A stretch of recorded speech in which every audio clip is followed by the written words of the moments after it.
Like that. Nice. Flipping it. Oh, you got him. He's gonna defuse it. Oh, I like that. Leaping death. That's good. That's a clip right there. That's a clip right there. Your tease. Thanks. That's worth the clip. Clipping it was definitely the term of the night as excitement built towards our next top plays of the week coverage. We had 4 geeks submitting this week with those exciting clips. Keep them coming, geeks. I'm your host, Mailbox Head, and welcome to another edition of GF Recaps.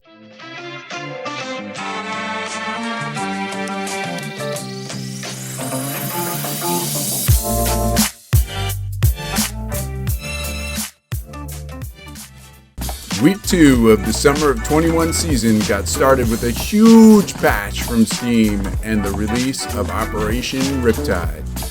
Not to be shut out of the fun, the geeks played around with riot shields and the new map Insertion 2 to get started, but then returned to normal operations for season play. Before we get too deep into it, let's take a moment to acknowledge our sponsor. Global warming got you down? Afraid your Wednesday nights are going to be ruined by floods in your area? Then you need Warriors Gaming Gear. With Warriors Gaming Gear, your Wednesday nights are protected from the elements.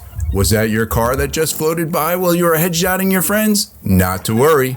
You can keep on playing with Warriors Gaming Gear. Is that a new water source that just erupted from your street sewer?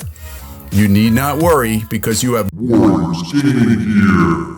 Warriors Gaming Gear casts a protective aura around your game space that keeps all the elements away from ever interrupting your gaming experience. You can frag with confidence through global warming with Warriors Gaming Gear. Please note, Geekfest recommends that you occasionally check on your partner and child during usage of Warriors Gaming Gear, as only the gamer is insulated from the effects of severe weather.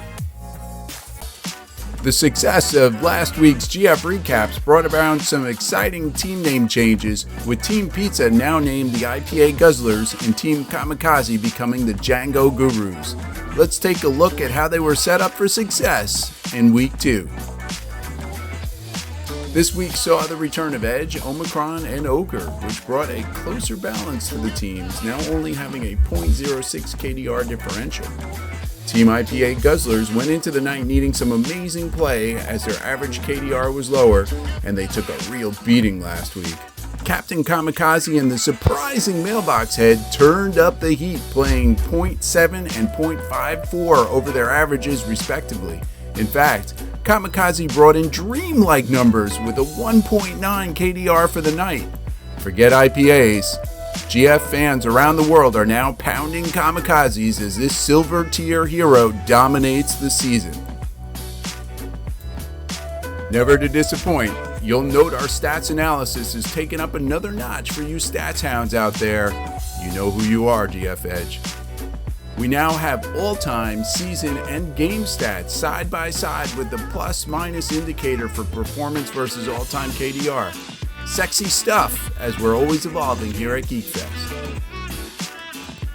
Alright, enough analysis for now. Let's get into this week's highlights as our legendary esports caster Unthink once again ups his creative game with his top plays of the week.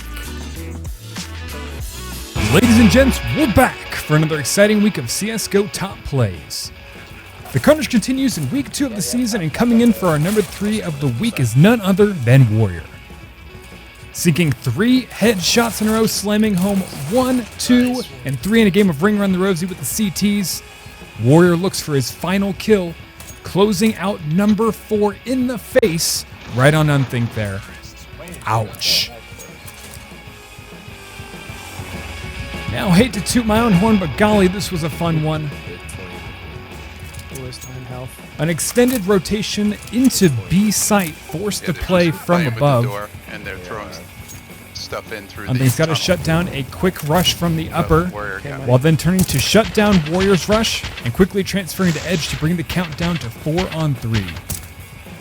No time to waste in a hasty pinball for a nade shot. And taking number 4 with a spray from the heavens. And sometimes Mailbox says, I'm his little angel. And numero uno this week comes in from the OG Nauticals. He has been big on the MP5 the last few seasons, and this night was no exception. The initial 2 kills set the tone, and the great Team Intel pulls a 180 from Nauticals to clean up one more. Finally, in a closeout of the round, spraying down mid and giving the Ragdoll effect a run for its money in this 5K Team Ace mowdown.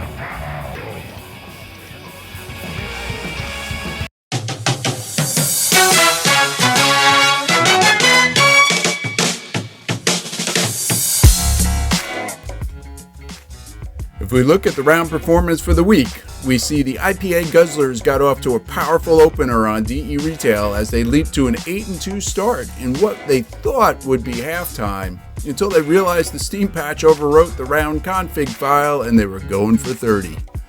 Not to be slowed down, the IPA Guzzlers held on, even though it was a very T-sided map, and they pulled out a 16-14 nail-biter victory. The Django Gurus took map side pick advantage to a major degree on DE Crown and humiliated the IPA Guzzlers with an 11-1 blowout on what appeared to be a very CT-sided map. Finally, beaten down and still facing that off-season conditioning fatigue, the IPA Guzzlers conceded the night with a 6-11 loss on DE Cartel. And so we head into week 3 with the Django Gurus holding a 2-0 lead, backed by an impressive 6-1 round win ratio over the IPA Guzzlers. It's not looking good for the Guzzlers, as this week is a must-win scenario. And there you have it, geeks. Another week in the books. Can the IPA Guzzlers power down the new fan drink craze, Kamikaze? Will Duckhead find a way to shut down his son's fascination with the AWP cannon that is driving frustration into the Guzzlers with every blast? And will there be a Week 4 GF Recaps highlight reel? Find out next week on GF Recaps.